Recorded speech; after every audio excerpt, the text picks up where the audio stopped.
It's a first-person walking around game. Walking around game. It's a popular genre in 2013. No, I think it's accurate. It's the most, despite what some people might think, I think it's the most walking aroundest game on this list. Yeah, I agree with that. It's all about just exploring the environment and seeing how the developers knew you would do certain things and how the game reacts to you doing them, mostly through the narrator, who's this funny British guy.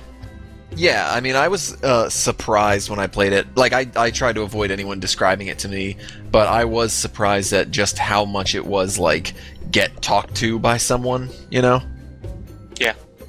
But, like, I don't know, the way I describe it, and I don't know if people would consider the spoilers, but it's what happens as soon as you start the game. But, you know, it's been out for a while. It's 2014 now, so the way I describe it to other people is, you know, you come to two doors, the first thing that happens, basically, and the voiceover says, Stanley went in the door on his left before you make the decision, basically.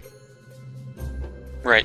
And that sets the stage for the tone of the whole game, which is, you know, I think that, honestly, for me, I think you liked this a little bit better than I did. I liked it a lot. But I get so much enjoyment just out of that first decision. Yeah. I know a lot of people went into the right door, right there, and so they didn't even realize that there was a normal narrative if you just do what he says. And it's like this really tidy but not really fulfilling story that wraps up very quickly. But then you keep playing and you try different things, and it just opens up to all these other weird things that can happen. Yeah. I mean, well, what did you do? Well, one thing that's interesting is that even before you get to that decision, there's multiple endings you can reach before you even get to that first choice. Really? Oh, just like if you like sit still or whatever? Yeah, if you sit still or close the door to your office, or there's a way you can get out of the window in the hallway before you get to that first decision. No shit.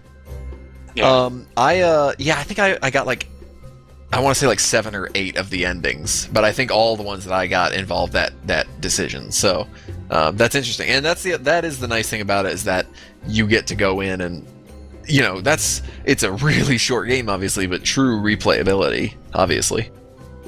Yeah. Because most people finish it, you know, upwards of 5 times. So you're not really playing that game unless you finish it over and over again, just to see what else can happen. Right, exactly. And I think, I want to say that the most, maybe famous ending, or the one that most people talk the most about, is the one where you play the baby game. Yeah, that's a good one. Yeah, so I mean, it's definitely worth checking out. It's in terms of actually being, like, creative, I think it's maybe one of the most creative game on this list. Yeah, I'd say so. Cool.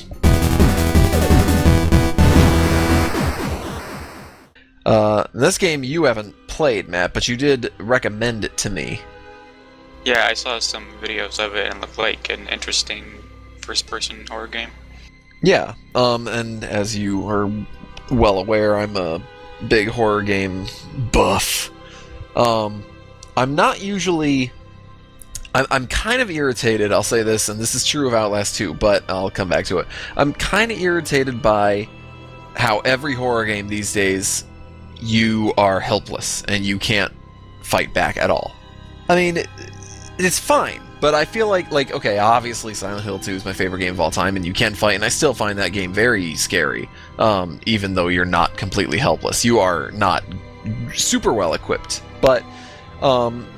So, yes, Outlast does fall into that pit, but I will say it is extremely effective at being scary, because when you are unable to do anything, you're so screwed. I mean, in terms of, if anything, Outlast made me feel like a pussy, because it's overwhelming. I like the, you use like a video camera to... Yeah. I think see in the dark, maybe, and right. I mean, zoom in and stuff. It never gets like full-blown survival horror territory, in my opinion. At least if you don't spend so much time. But like so you have a camera with you that has its little like built-in night vision, and when you turn the night vision on, your battery drains. It doesn't drain other times. and you pick up batteries as you go. But basically, I never had it run out fully on me, but it got down there. If it gets all the way out, obviously if you're completely out of battery, it goes into like a low power state. Like you can still sort of see in the dark, but not super well. But it's that effect is, I mean, obviously graphics are just not the end all be all, but like this game was the first game that I started to get really excited about next gen for, because I remember seeing, I was like, I feel like this is, and it obviously got ported to PS4. I was like, I feel like this is really starting to get in the territory of like just looking amazing on PC, and not just from a purely like looking nice standpoint, but like the visual style is great, because most of the time you're seeing everything in that grain wash, Yeah. And so yeah, and I mean, just again, in terms, if you like being scared or whatever, it's like, this is one of the most oppressive games I've ever played. I mean, it's so weird to turn on a game and just be like, I don't want to keep playing, because like I don't want to move, because like as soon as I do, I know something's gonna come fuck with me, And there's like, it seems like there's little touches that like the ability to look behind you while you're running. Yeah. Like, it seems like it's an advantage for that vision, but it also could provide more opportunities to be scared, because if you can look behind you, maybe there is something behind you. Like, and the I won't say the AI is great necessarily, but like in terms of being different from other games where like, oh, you go hide in the locker. Like, I feel like that's done a lot, and I've hid in a lot of lockers and closets in my day, and almost all, it's like 98% safe. I'd say this game has tons of things where I've gone to hide and been like legitimately concerned they're gonna find me, because they do like half the time. Mm-hmm. So it's just really like that. I don't know. People flipped out about Amnesia a little while ago, and Amnesia was great too. But I think this takes it to a whole nother level. For horror games and atmosphere and just style and all that jazz. So well done. This is another Ratchet and Clank game, finally back in the original style, from a few years ago before they started trying other sort of subgenres. And it's kind of a short. Yeah, that was.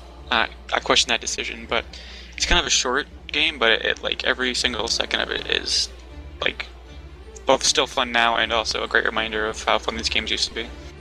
Yeah, and I agree it was short, but I felt it.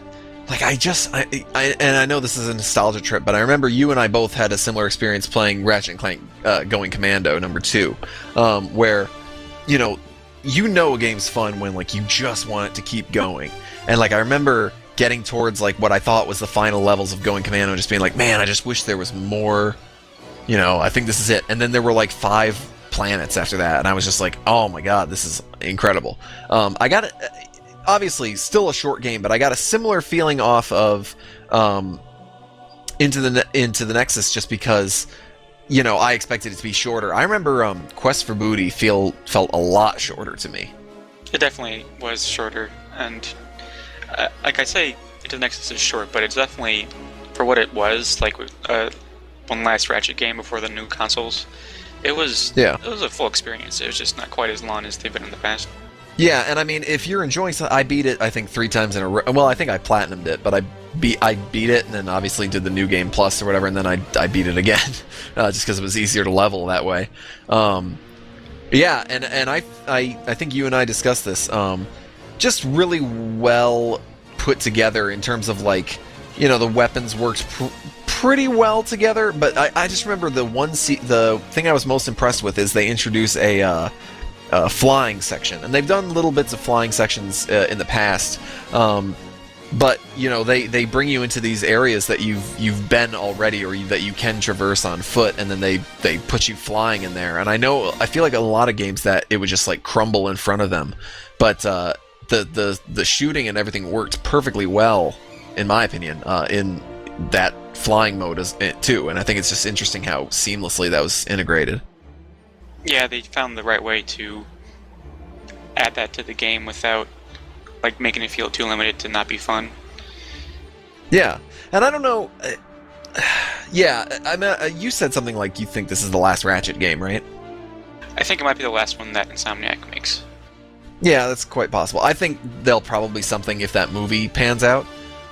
Just because, why wouldn't they make a game if that's at all popular? But, yeah, whether or not Insomniac's going to be on board, that's definitely a question. I liked the one... You and I differ. You liked the first PS3 one, what the hell was it called? Just Tools of Destruction. And I liked Crack in Time better. I think just because Crack in Time was a little more polished, I thought, and had more of a story... better story hook. Yeah, that's probably true, but by the time that game came out, I had already done the Ratchet thing, one more time than the last time I'd done it. Yeah. But this was, Into the Nexus was the right amount of time where I was like, yes, more of right, this. and you were sick of the other crappy sequels. So, I would...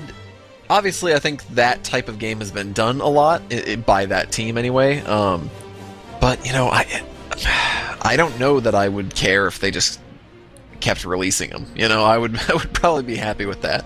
Yeah, like every 3 years, give us a new one. That's good.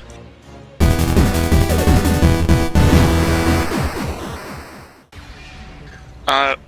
What to me is interesting about that game is the parry system, because we've played a lot of games where you hack a bunch of guys to pieces, but the parrying gave it a new twist on how you defend yourself, because it's not holding a block button, it's not timing a dodge, it's you have to match the opponent's attacks to deflect them, and it gives a different sort of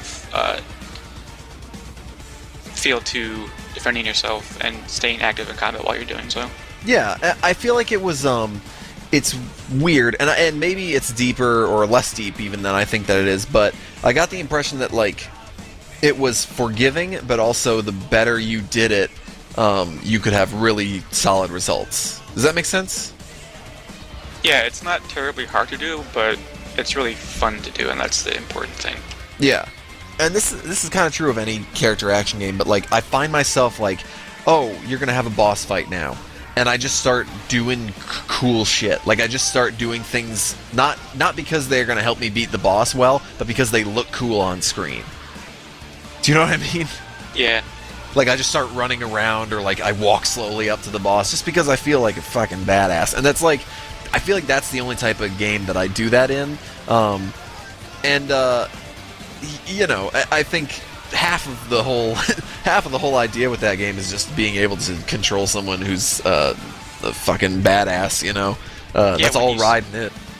When you see Raiden and MGS4 doing these crazy ninja moves, you're like, well, of course these are all cutscenes because they couldn't really do a game like this, but actually in this game you get a pretty good feel for being an insane cyborg crazy ninja. Yeah. You got you're fighting a giant robot in the very first boss fight. Yeah, when you're running on missiles and shit. And at near the end you have the fight against the other sort of samurai robot guy, and it's the classic samurai movie showdown with the quick attack. Yeah, and the end of the game in particular, though they did this throughout, it's weird to me how it's still a Metal Gear game. Do you know what I mean? Well, I think there is you can feel a sort of difference in how they went about being a Metal Gear game, but it's still definitely a Metal Gear game. Well, yeah, because I think what's interesting to me is that it's not at all a Metal Gear game, but then you'll be in the middle of a cutscene and all of a sudden they'll start talking about serious current political stuff that's that actually has impact on what's going on in the real world. And I'm like, what game am I playing? I was playing a game where cyborg ninjas were stabbing each other and pulling guys' spines out, and now we're talking about the war economy. That's the other thing that's really fun, is the way you regain health is you pull out an enemy's spine and crush it. Yeah, I love you do this over and over. When you nail that you go into that sort of quick that bullet time thing and you gotta slash that one area. It's just satisfying. Yeah. Cool. Yeah, good game.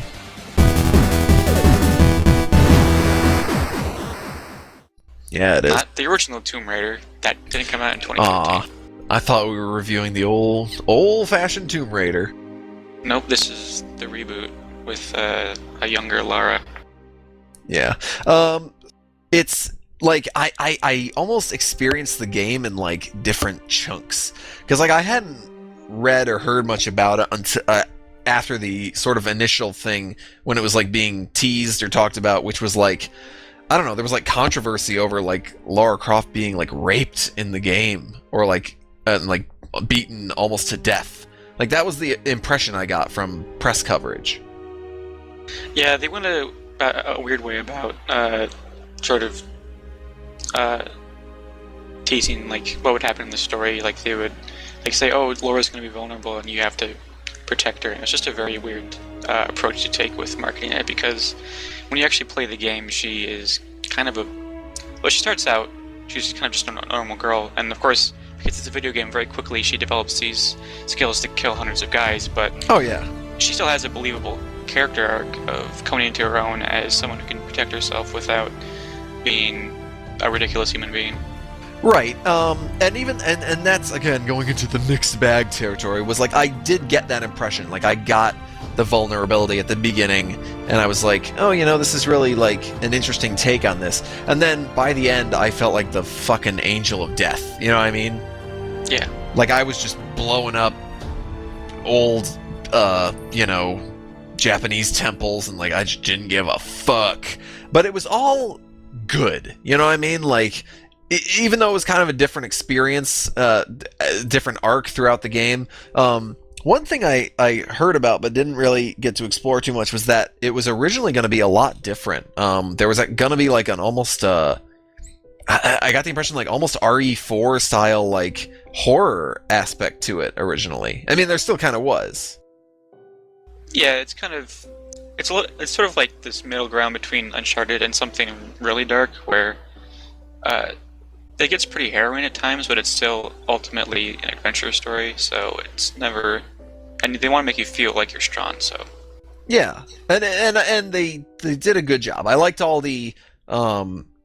obviously, Uncharted is a big favorite of mine. I liked all those things. I thought that was well done, and it's a good update to that series, because I feel like that series kind of needed it.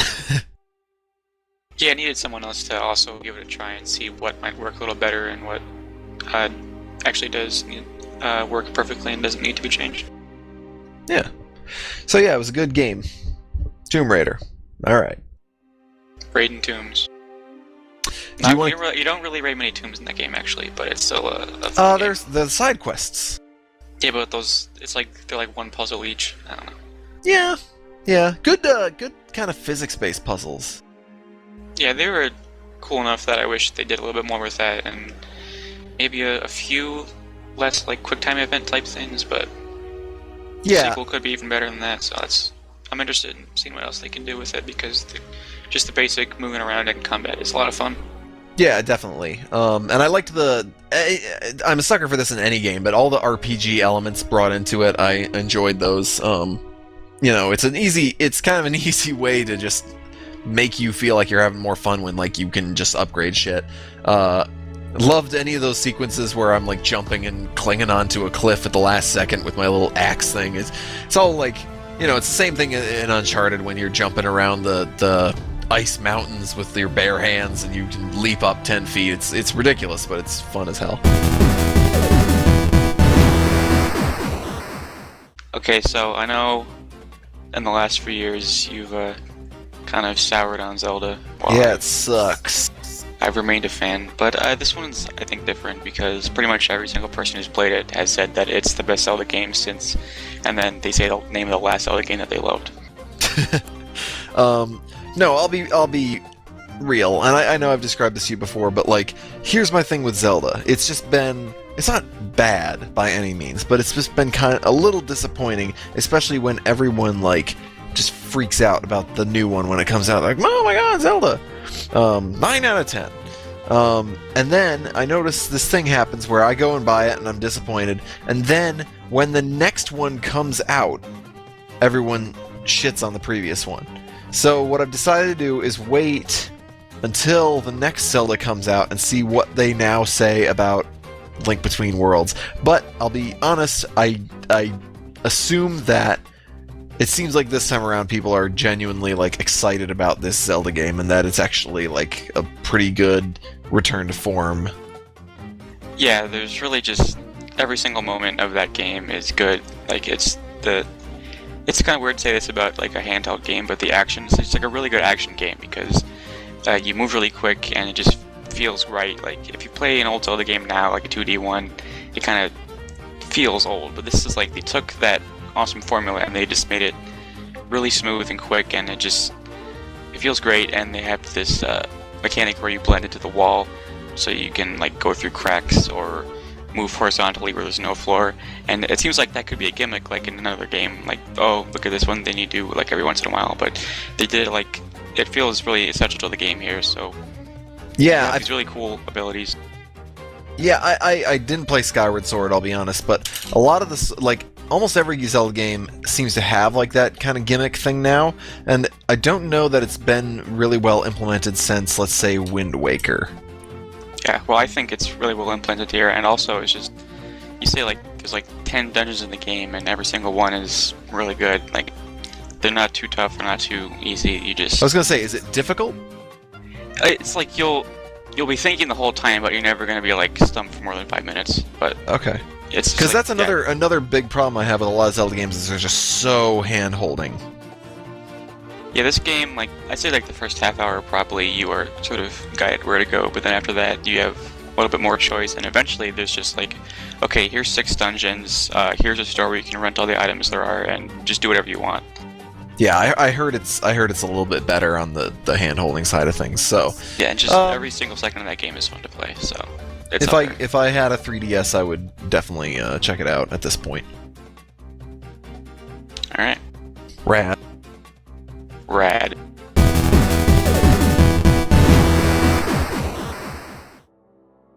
Yep. Good game. Moving on, number 3. No. Yeah, Gone Home is probably the most... Well, this and Stanley Parable, the most polarizing on the list, don't you think? Yeah, I'd say so. Well, Bioshock 2. Well, Bioshock, yeah. Oh man, this is a... Yeah, polarizing this, whatever. It's not like these games aren't on tons of other top 10 lists, though. Right. Yeah, I think Gone Home, though, just gets a special acknowledgement just because I think a lot of people are like, oh, it has such and such themes in it, therefore it's lame. Or like, it's not even a video game, you just walk around, it should just been a movie. See, the problem with the term video game is it applies certain expectations with the word game, when really, when you talk about video games, we're just talking about things that are on screens that you interact with to have an experience. It's an interactive story. And I don't know, is that really... I guess, like, I think about games like Riven or Myst, you know, and, like, obviously those games have pretty punishing, like, puzzles in them, but ultimately you're looking at pictures and you're, like, clicking on things every once in a while, and you learn a story through that.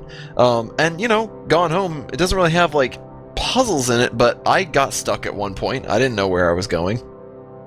Yeah, and it's about this experience that you can't really have, like, the way you learn the story in this game is something that doesn't happen in other media. Yeah. It's only a thing that can happen in the game. You and I harp on this a lot, but it is a way of telling the story that could have only been told through a game. And people who say, like, oh, make that into a movie, are just Yeah.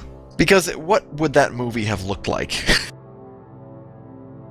It wouldn't be you tell the same story, but it just would not be the same story. It would be people reading notes and, like, hearing voiceover a lot. You could have a normal story about the subject matter, but it's just not what Gone Home is. Gone Home is you come to this house. It's your parents' house. You haven't been there before because you were away for a while. Right. And you just explore the house, figuring out what happened to your family while you were gone.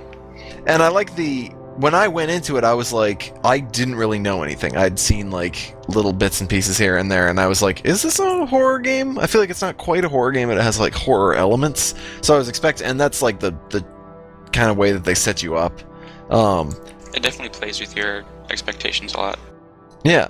And, you know, just walking through that house or whatever is really cool, kind of atmospheric experience, and discovering all these, like, notes or whatever. I really enjoyed, like, rifling through the old tapes, you know, and playing them. Yeah. It was cool. It's a really cool game. cool game worth checking out, and yes, it's a game. And yes, it's a game.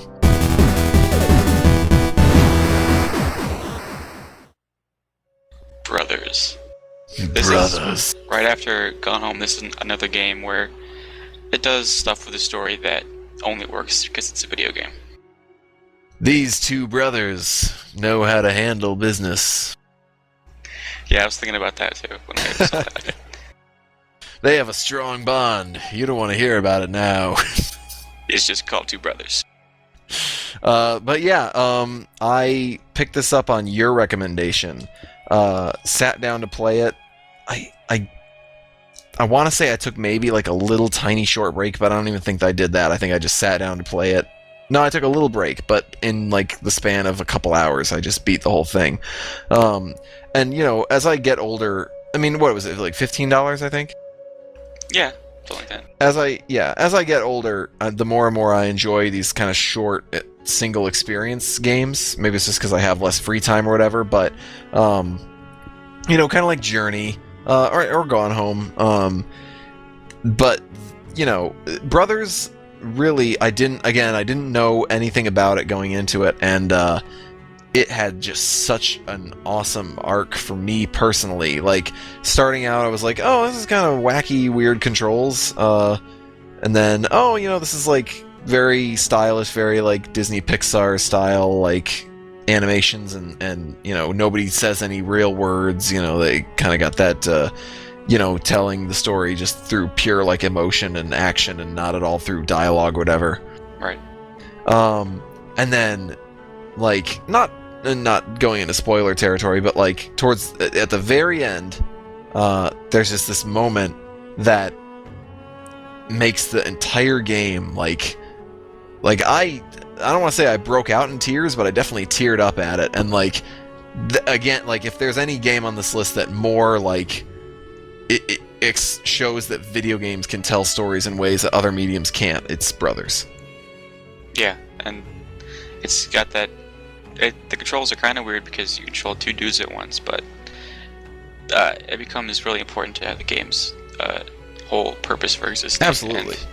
And also, it's just pleasant. Like, yeah, there's dark moments, but I mean, just the experience of just playing through the game is even without that moment at the end that I'm talking about, it would still have been a solid experience. Like, yeah, I remember you said, it's a couple hours long, and it's just always doing something new, so it's like a good 2 hours. Yeah, and the environments are really different and engaging. Like the whole war of the giants that you kind of walk through.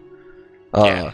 Also, really, really unexpected in terms of how like dark it would get at times, in contrast with its kind of kiddie graphics and look. You know. Yeah. Was not expecting. I thought for a second that the game's whole point was going to be just to show how like dark and kind of creepy it could get. I think fortunately it didn't go that way. It just kind of had some dark stuff in it. I think I even saw in the description that it was like influenced by or based on Norse mythology in some way. I didn't hear that. I know that it was Starbreeze Studios working with this like film director guy, and it was partly based on his own personal experience in this country he grew up in like the Eastern Europe. Okay. So yeah, well, I think the impression I got was just like, oh, there's some giants and trolls and kind of weird stuff, and maybe it's just like pulling from sort of legends or, you know, mythology in you know, Eastern Europe or something like that, you know? Yeah. It's a very interesting game.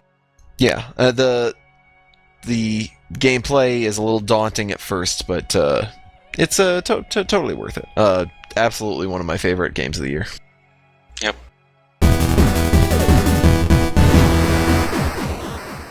What? You can't put that on a list. Yeah. Get that shit out of here.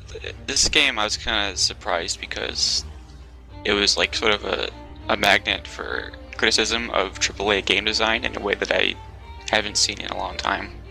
I don't understand why or how. I don't get it. A lot of the essays were really well written, and I understood where they were coming from, but I think you linked me to one. Maybe not. I don't know. a guy who really hated it, and he really liked Last of Us. Huh.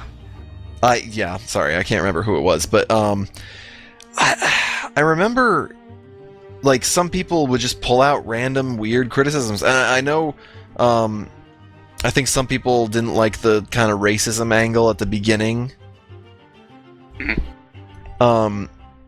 You know, I thought it was going to be a game strictly about kind of racism and civil rights and those issues, and was weirded out when it ended up not being about that, but not unpleasantly so. I think, like if you're going to call BioShock BioShock Infinite a AAA game, and like kind of shit on it because of that, in terms of being a AAA game, I think it's one of the bravest examples of one that we've seen in a while. Yeah, it's really out there and really ambitious, and like, say what you will about the choices they made, but they did not like try to make something everyone would like. They tried to make what they wanted to make, for better or worse, and I liked it. So yeah, I enjoyed it so much. I mean, I don't do this with many games. I turned right around and platinumed it right afterwards. I started a new game. Yeah, I played the shit out of BioShock Infinite.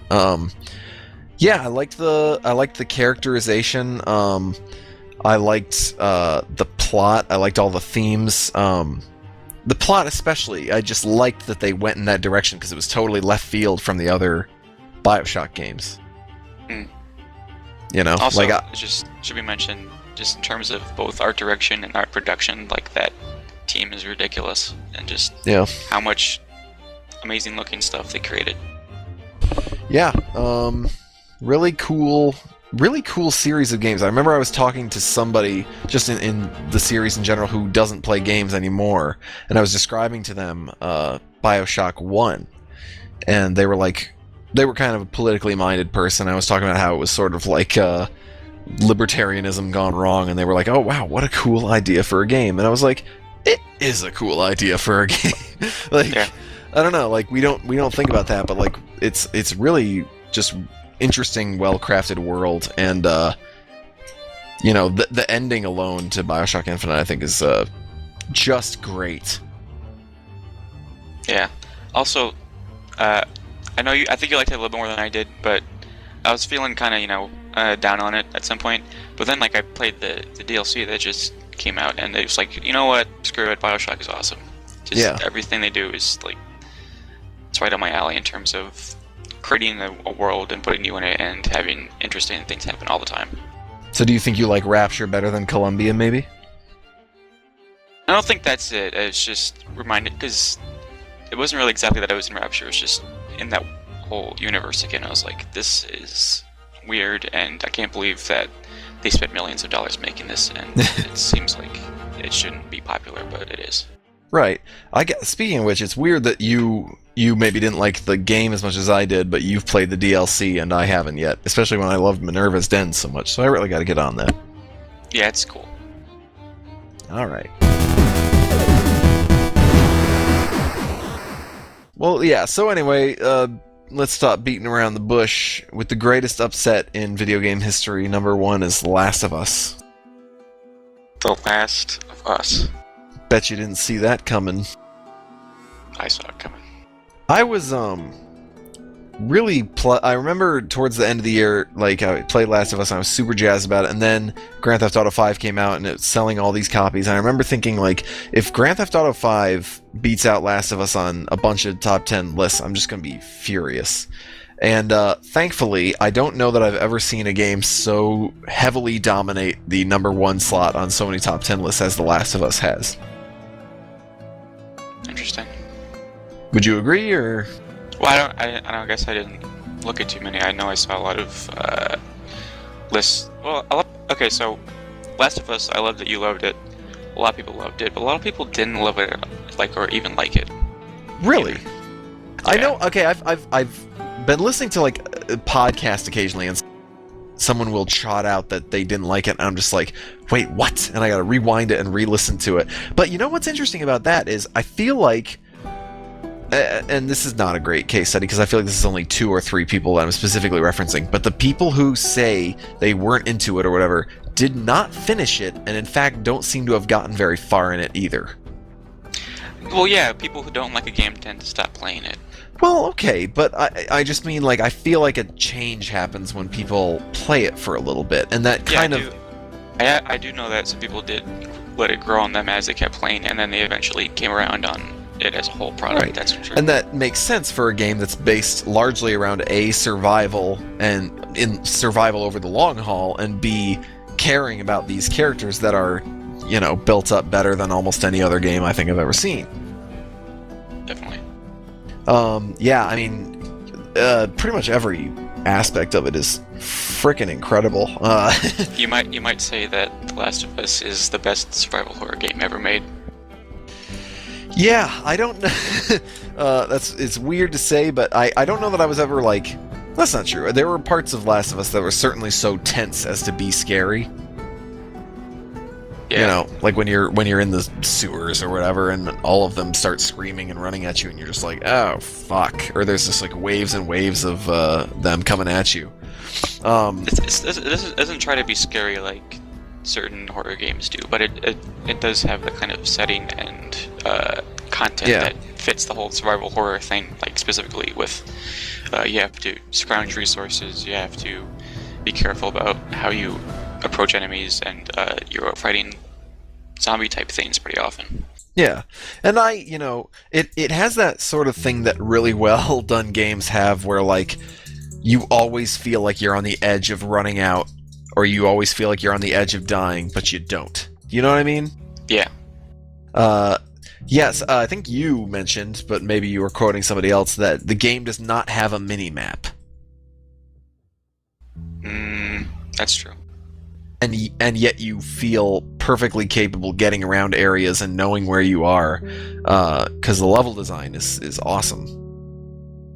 Yeah, and I've seen like people complain about the stealth. It's hard to avoid getting seen, and when the combat starts, it's hard to fight everyone off because you are not like a great shooter. But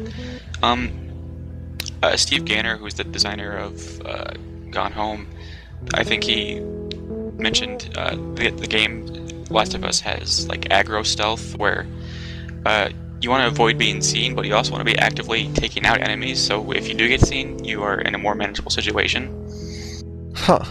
Does that make sense? Like, because you always like have these tools. Like, okay, I could take that guy out with a shiv, and then that guy I could hit him with a brick, and then run up on him with this 2x4. I felt totally capable in either, and you know what? This goes back to, it's similar to the other Naughty Dog game, Uncharted, where it's just like, sometimes it's up to individual people, whatever. I don't know what these people are fucking talking about. I did not have a problem doing stealth in Last of Us. I was pretty freaking good at it. I think, I even had a couple areas, and this is actually one of the few faults I'll throw at the game. I even had a couple areas where I was like taking down zombies to the point that I'm pretty sure the game like didn't expect me to be able to be taking down zombies silently still, so they just kind of started running at me even though I hadn't really triggered them. Like, I did not think stealth was difficult. I enjoyed it against humans. A lot of the time when the humans spotted me, I could run out of the area easily and hide, and they would forget that, they would eventually give up, or, they would start kind of doing like a Metal Gear Solid style evade and like not sure where I am, and I'd be able to take him out. And, another interesting thing about it is that I've talked to different people who've played it, and a lot of people have different strategies for how they played. Yeah. Like, I think did you say you didn't really use the bow and arrow at all? It's funny, I didn't use it at all, but then I played the DLC where you mostly control Ellie, and I started using the bow and like, oh, the bow is awesome now. Well, yeah, like I like the bow. I use the bow on the clickers all the time, and but I talked to a lot of other people who didn't use it at all, and meanwhile they use like the flamethrower, or you used you would throw things at them and then run up and hit them for an instant kill, right? Yeah, I do that all the time. I didn't do it once. Really? Yeah, I mean, I might have done it once like by accident, but I can't even remember if I knew I could do that. Yeah. I know a lot of people when they play stealth games, they have the instinct that if they get caught, then they're immediately restarting.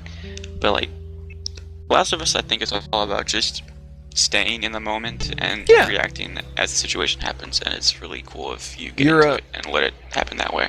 You're scrimping and surviving, like that's kind of the gameplay style is like, oh shit, you got seen, go hide, or oh shit, you got seen, now it's time to just give up and start blasting people, you know what I mean? Yeah. And I mean, not exactly the crowning achievement or whatever, but the graphics are fucking incredible. They are, and also the sound design, like all the sounds Yeah. and the enemies and the voice acting is amazing too. Yeah, voice acting. I mean, like, I don't know. Troy Baker really. No, but to be fair, everyone in that game. I don't know the name of the female lead, but she was very good.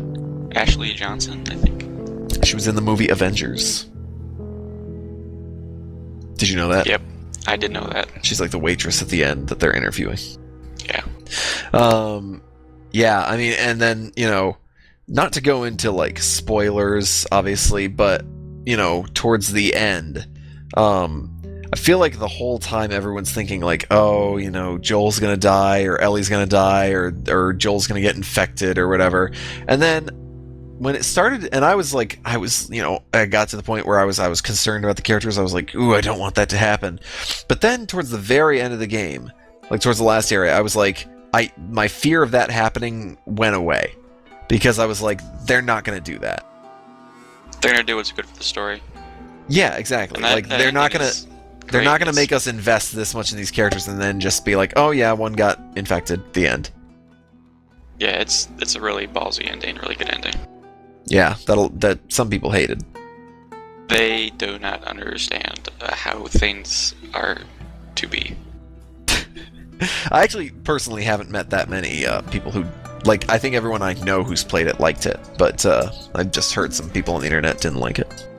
Those guys are dumb. Dumbasses. Well, yeah, that's gonna do it. I think. Game of the year. Game. Assassin's Our Creed 4. Fuck you. Our favorite games of the year, you should say. Our combined is top 10 of 2013. Yeah. Any more honorable mentions you want to throw out there?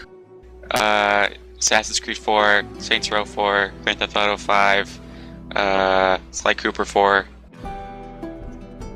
Yeah, Sly Cooper 4. Fire, I've played Fire that Emblem one. 13 or whatever. Did you actually play that? Fire Emblem, yeah. Oh, okay. Weird. I married a Pegasus lady. That sounds about right. Yep.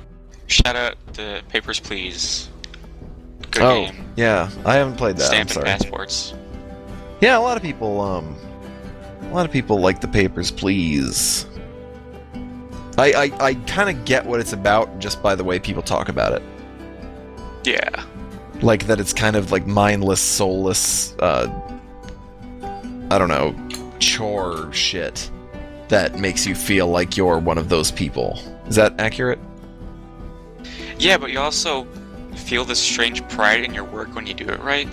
Like whenever you let someone in or deny them, and then you see that little ticker saying that you made a mistake and you're being penalized, you're like, shit. I fucking Yeah. did my job. Yeah. Alright.